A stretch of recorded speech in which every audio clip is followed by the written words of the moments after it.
Yes, me tem produção nova que está titulada Hale. Essa que tu cantiga comigo aqui before the ano passado em Juli. Então, nós gravamos videoclip mesora em setembro e outubro durante o período de regata. Então, estava algo great caminho é visão e missão, mas bem estava como que era highlight diferente parte de Bonaire. E cantiga também o que inspira me tá com nos island life, e vibe chill, relax. O sea, a vida tá swing by being enjoy.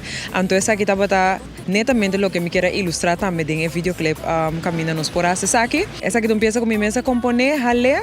Então, essa aqui tá produção com minha hasi junto com producer de França que se chama Walaski, um jovem talentoso. Nós temos contato online riba Instagram, é parte de beat, mas bota também essência também live riba live drum.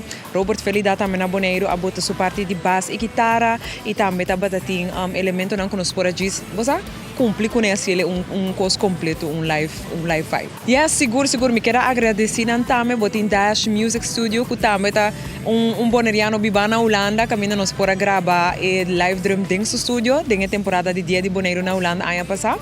Então também David Martinez também com essa parte de produção de videoclip, botin diferente pessoas local, botin algum dancers que join me dentro vídeo, não sei eigenlijk na lugar na caminho nos grava espontaneamente.